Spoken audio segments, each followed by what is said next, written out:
In 2017, as many altcoin projects really started taking off, a realization that interoperability became a big concern as many third-generation blockchains started building all their own solutions to a faster, safer blockchain on their own island. Now, many of us realize that though there would probably be several blockchains that made it long-term, a key component needed for the future was cross-chain interoperability in a safe and secure way.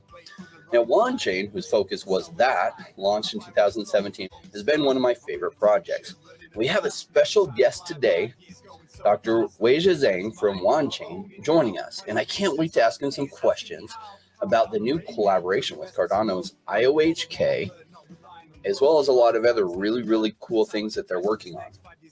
Welcome to the Crypto Rain channel. I'm your host, Jay Rain, and if you like money in crypto and you're looking for a real investor's take on the crypto market, you can join the Rainmaker family as easily as liking this video and subscribing with the all notifications bell enabled. Special note, I'm not a financial advisor. I am a crypto investor myself, and I do own or plan to own most of what I talk about on this channel because I don't talk about crypto projects I don't believe in. Do note that we have a strategic relationship with Wanchain, and they give us 500 Wan every month that we give away to our users, usually on the live streams on Fridays. So make it rain on that like button and strap in for the show. Let's welcome our guest, Dr. Weijia Zhang from Wanchain. Yeah. Weijia, thank you so much for joining us. Yeah, thank you, Jay. Good to be in this show. Yeah, I've really been looking forward to this interview. And thanks to Tam, the CMO, who helped line this all up for us. We really, big shout out to him because I wanted to have you on again or someone from the team because there's some big things happening at Wanchain. And I wondered if you could share with us more on this collaboration with IOHK, also known as IOG, basically Input Output Hong Kong, did change their name to Input Output Global. If you're wondering who Input Output Global is, that's Charles Hoskinson and the team that produced Cardano. So this new collaboration, Wanchain and IOG are collaborating or enabling interoperability between the Cardano mainnet, sidechains, and other blockchains. Could you tell us more about it? Yes, Cardano is a very popular, influential blockchain, and they are built on POS, proof of stake. And recently, they have a sidechain initiative, which means that they want different blockchain to build on top of Cardano as a secure framework, and then build sidechain on top of it.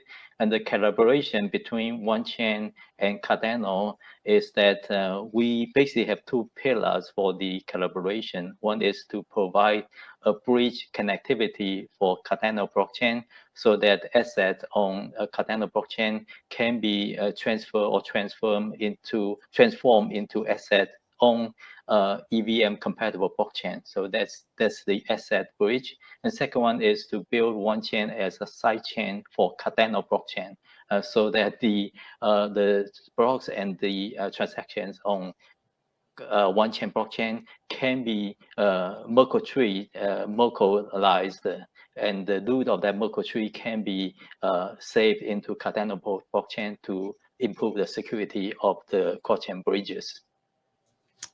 That's incredible. So first, I guess of the two pillars, one is a bridge so that people can bridge assets back and forth between Cardano and Wanchain. And secondly, to make Wanchain be able to act like a layer 2 solution for Cardano. Did I understand correctly? That's exactly, yeah. Sometimes we do not call that as layer 2. When you say layer 2, it means state channel or plasma or roll ups, right? They call this side chain, which is a little bit different from a layer 2, but it's a scalability solution based on side chains protocol. Yeah, which would really help. Right now, Cardano's hasn't put together its scalability, so their Hydra solution isn't there, and so the number of transactions per second that they can handle is still really low. This would allow Wanchain to be able to take off some of that load, essentially, so people could bridge over some of their assets, and then they can do a lot of things on Wanchain, and then if they wanted, they could bridge it back. Yeah. I think Hydra is isomorphous solution, which is similar to Cardano's main chain. What Wanchain providing is that Wanchain will produce a connectivity between Cardano blockchain and the EVM compatible blockchain, which is a little bit from Hydra. Okay.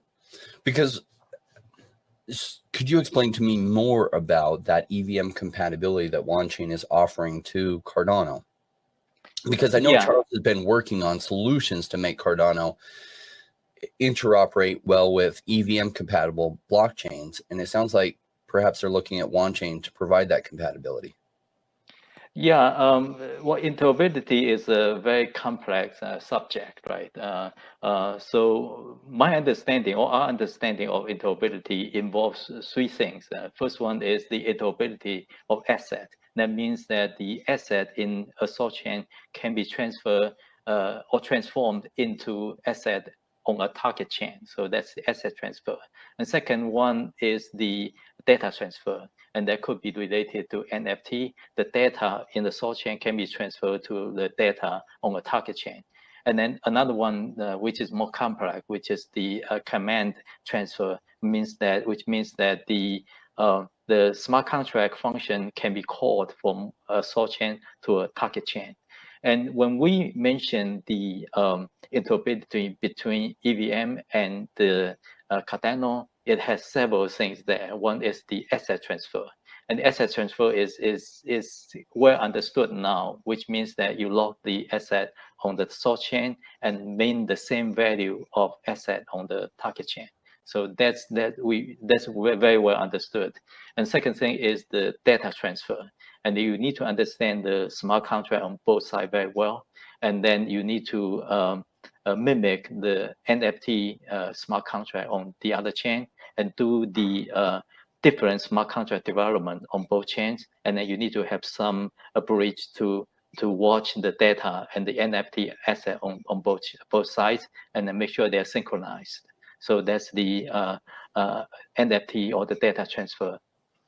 And then a more complex thing is the command line transfer. That one is more complex because you need to have a function call in the source chain, and then repackage that function call, and then invoke another function call on the target chain.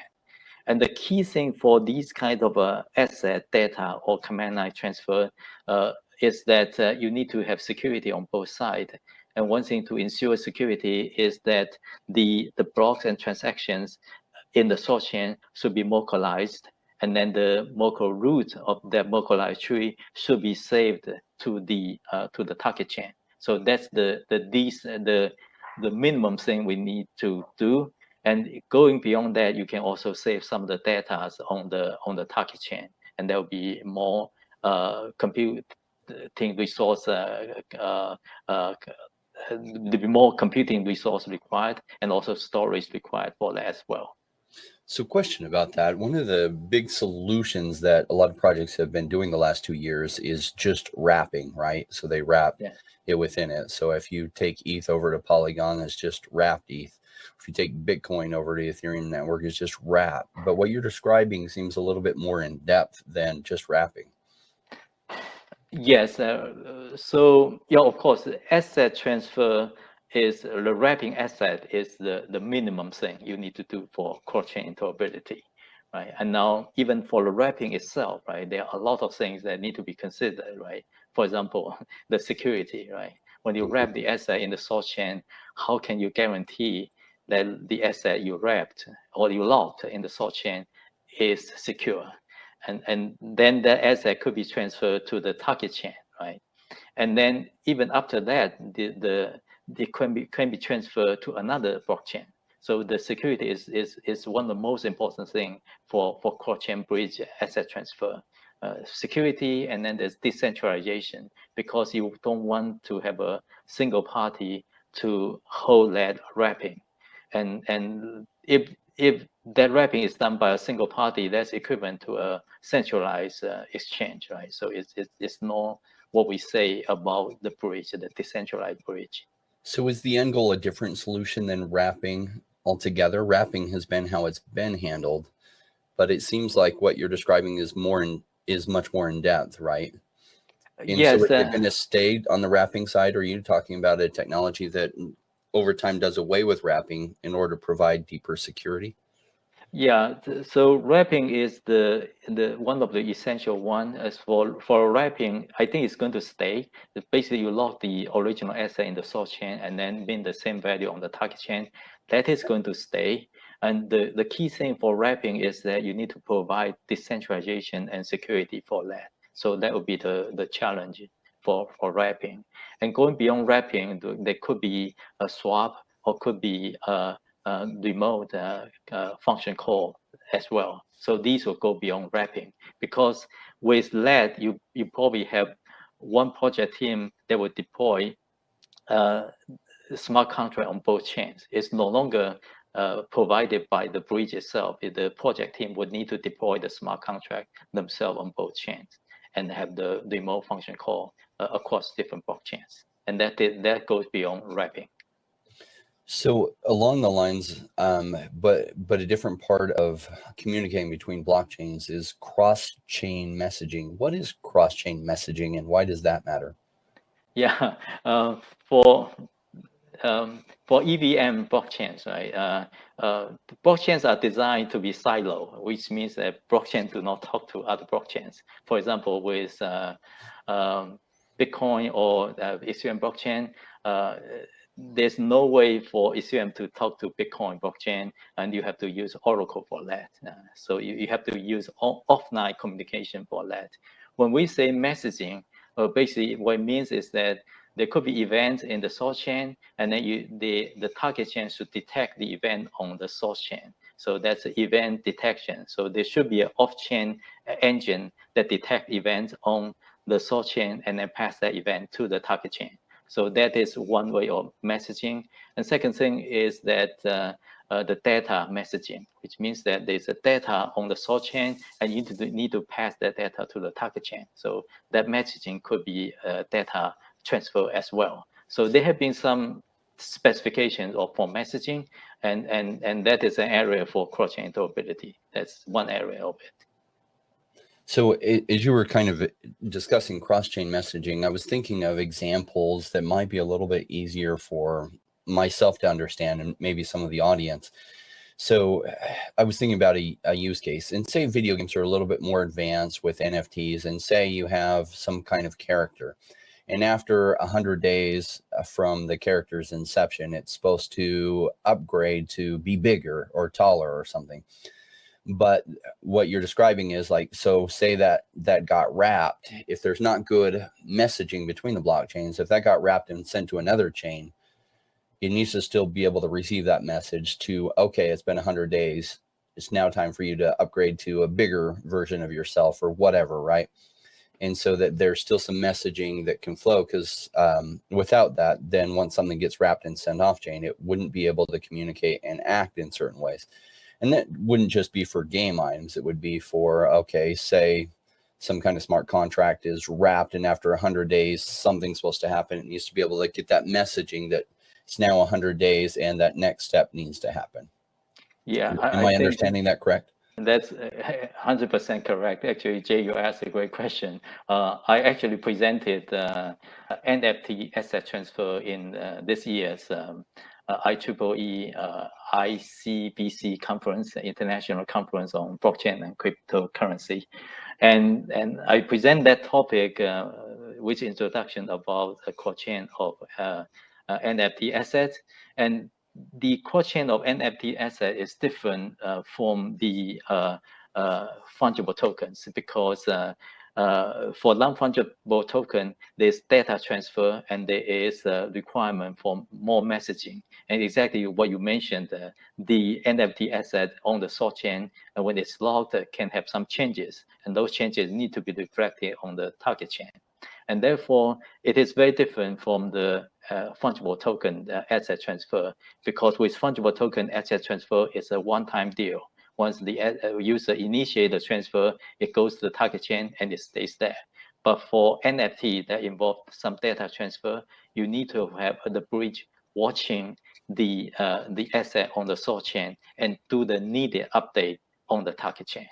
And that brings up another requirement, which means that how does the bridge know about what is happening in the source chain? So there should be some specification and standardization of those messaging on the source chain and the target chain. And that bring up another requirement for cross-chain interoperability to specify the messaging format and then the NFT format for the cross-chain transfer. So there's some third generation blockchains like Polkadot that's working on cross-chain messaging. Yeah. But clearly Wanchain, which their primary goal is making interoperability between many chains, right? Not just one like Polkadot. So can you tell us more about the cross-chain messaging that Wanchain is working on? So it seems like you presented specifically about NFTs, which you're saying is the more complex side of that. Yeah. What you mentioned about Polkadot, they have a XCM, cross consensus messaging, and an XCMP, cross consensus message passing. So they have that kind of mechanism, and basically it's confined to a Polkadot system, like parachains and smart contract with parachains.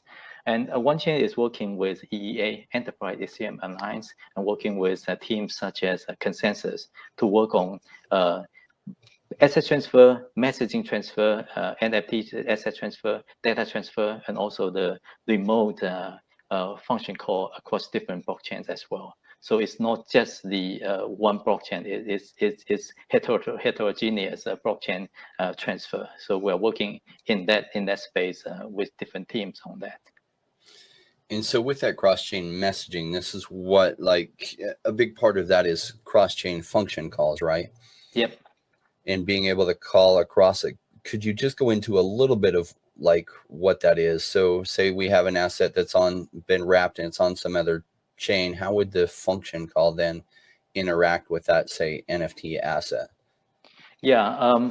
So with cross-chain function call, today's when you write smart contract with Solidity in Ethereum blockchain today, you have to say that you just write all the function, all the transfer function, lock function in one smart contract. You cannot call the smart contract on another blockchain. Right? You can call a smart contract on the same blockchain, but you cannot call another smart contract on another blockchain. So what the cross-chain function call does is that we have specification so that you can call a smart contract on the other chain. So a project team can basically lock the asset on the source chain and then call the smart contract and mint the same token on the other one. So using cross-chain function calls, and that introduced a lot of complexity because you need to have a bridge node relayers watching the event on the source chain and then watching the event on the target chain, and also make sure the function is executed successfully on the target chain and then pass the message back to the source chain. A lot of interdependency of the function calls, and also there's also gas fee involved. You need to make sure the transaction gas fee is reasonable, and you also have the finality to watch. So it's a quite complex system, and I think a consensus team has produced a application called GPAC. And we are working with the EA to make sure that is beta tested and some of these specifications can apply to GPAC, a cross-chain function call. One of the things on my mind that makes me think of Wanchain every time I see it happen, and it hasn't happened as often as I thought it would, and probably there are future ones that happen, but when the market heats up, there tends to be more and more hacks. Right? Hackers get really creative because there's so much value there. And we recently saw a massive, huge, hundreds of millions of dollars lost hack on the bridge for Axie Infinity's with some of their ETH. So cross-chain technology sometimes, especially because so much out there is using trusted bridges. And Wanchain went a very different way that sometimes I think aren't on a lot of people's minds, but as hacks like that happen, I think will be more on people's minds, is Wanchain went and used a trustless bridge system. Can you share for the audience a little bit about the difference between, say, trusted bridge and a trustless bridge for this cross-chain technology? Because everyone agrees cross-chain interoperability is so important. And the faster way is to go this trusted bridge, but why are there often hacks on these trusted bridge systems versus a trustless system? Yeah, well, thank you, Jay. That's a very complex question to answer. Well, things get hacked for different reasons, right? Blockchain security is the number one thing to pay attention to, and there are many ways that hackers can hack a blockchain application. For example, the smart contract could be written in a way that any user can call a privileged function, right? It could be the private key get lost. And for interoperability, it becomes even more complex because there's a source chain, there's a bridge, and then there's a target chain. And any of the hack on these will break the system. And there are two things that are extremely important to make sure the bridge is secure. One is decentralization. The reason for decentralization is that people will not collude with each other, right? If you put the trust in a single team, then that team's node can be hacked, and it happened already with one project where 5 out of 9 nodes were hacked, and then the bridge get kind of corrupted. Just 9 out of 5. And yeah, so and that's with the security bridge itself. And then second thing is the make sure that bridge are secure. And to make sure the bridge is secure, we use multi-party computing, which means that there's no a single node that owns the private key. So you have to use a Schnorr signature to sign a transaction. And these nodes I think we have 17 out of 21 or even 25 to sign smart contract transactions and to make sure it's secure.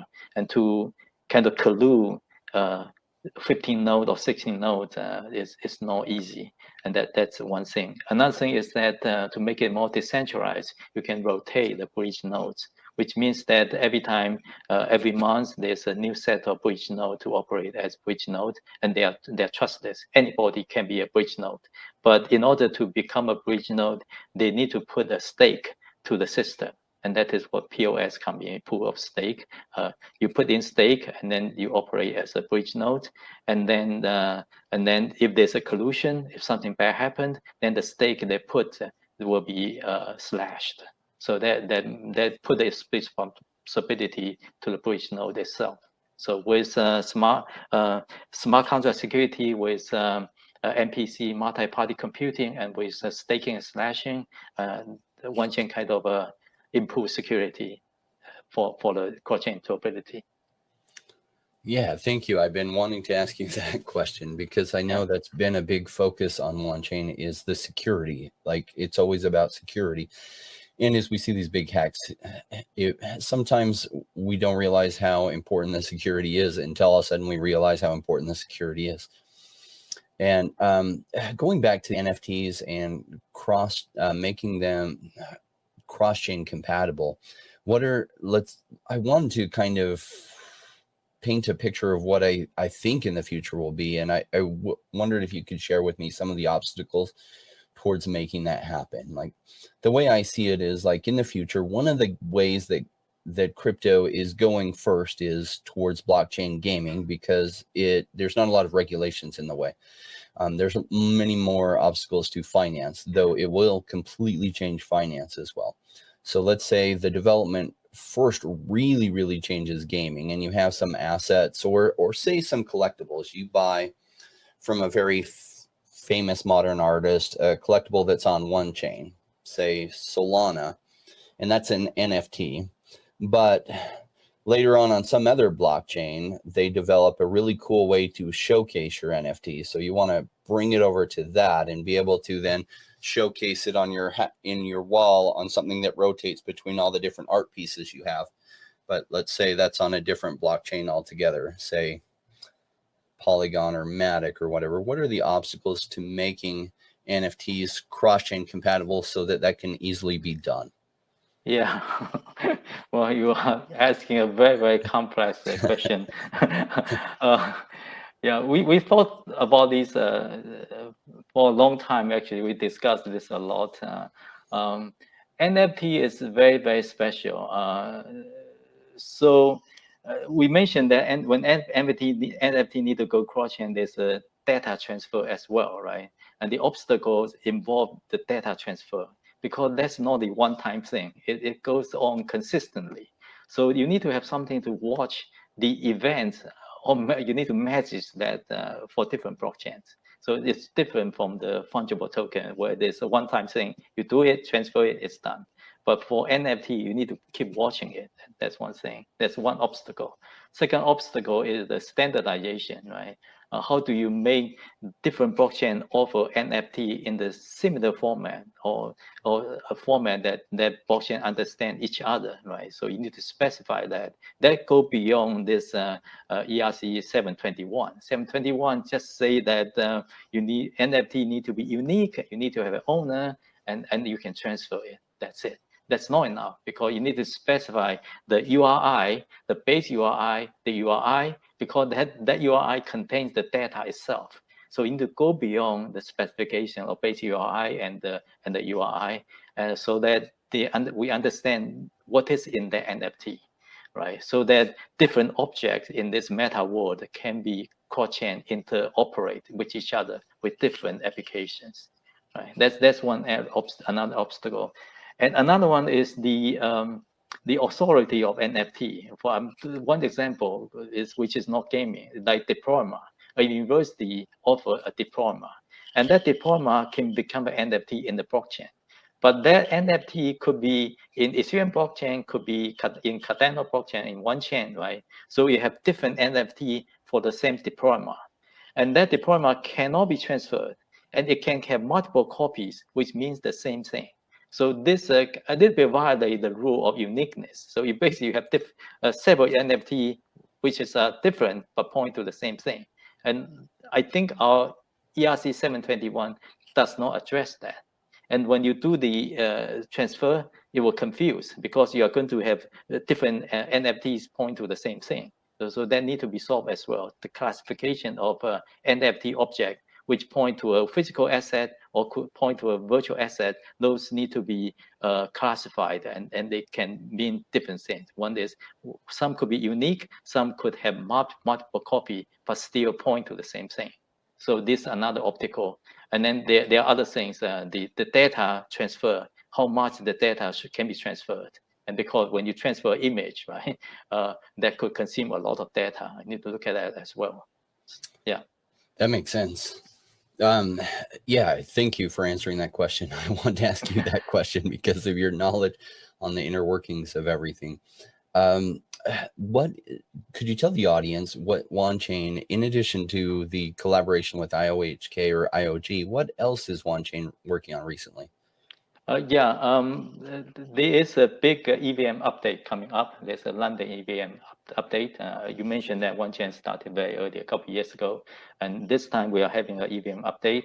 We're adding this EIP 1559 in, the gas fee change in. And we also make sure that all the smart contracts are kind of can be transferred to the new EVM. So a lot of testing has been going on with the new EVM. And also we are linking to additional blockchains like Tron. Actually, Wanchain is bridging to Tron, and Wanchain is also bridging to Symphony. And also, there are other things that are going on. Yeah, thank you. I love it. Every month or two, Wanchain is rolling out more bridges to more of the things. I personally use Wanchain every day because I use an app called Zookeeper and WanSwap. And so I use it just to farm, to make some extra money passively while I'm holding a lot of Wanchain. And so I interact with Wanchain sometimes multiple times in a day, and sometimes it's every few days, just to harvest and do other things. I like how fast things go through. I've had so little problems with it. It's been a lot of fun, and the transaction costs are so dirt cheap on it. I love that. Yeah. Yeah, another thing is we're also working with EEA, Enterprise Ethereum Alliance, to have some specifications for cross-chain interoperability, and that is related to things you mentioned about cross-chain transaction as well. That'll be exciting as these, I guess, as these protocols and specifications get defined, then everyone can use it. It'll really help open up interoperability, which is exciting, right? Because I do think many blockchains will probably make it long term, and we want good, secure interoperability between them, and the ability to send not only assets like tokens, but also all kinds of NFTs, because NFTs in the future, my guess is everyone's title to their home, title to their auto, their diplomas, all of that's going to be NFTs on a blockchain, because the blockchain makes perfect sense for storing that kind of data.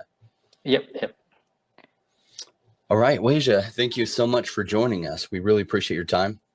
Yeah, thank you, Jay. Yeah, great to be in this show.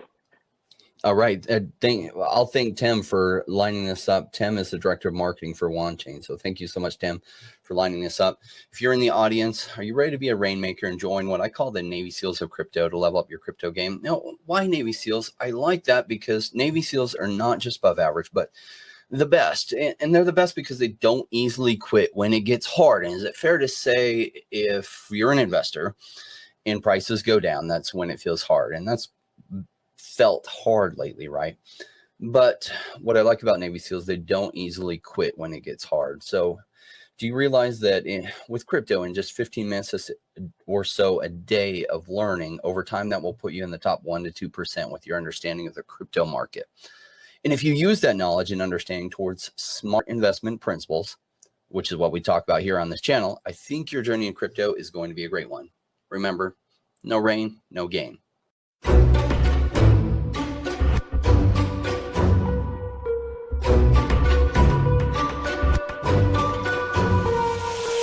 Into the space, chasing all of the gains, chasing the pumps and all of the hype trains. But like in life, shit, right before you're good, was told to buy when it was pouring like a rainmaker should.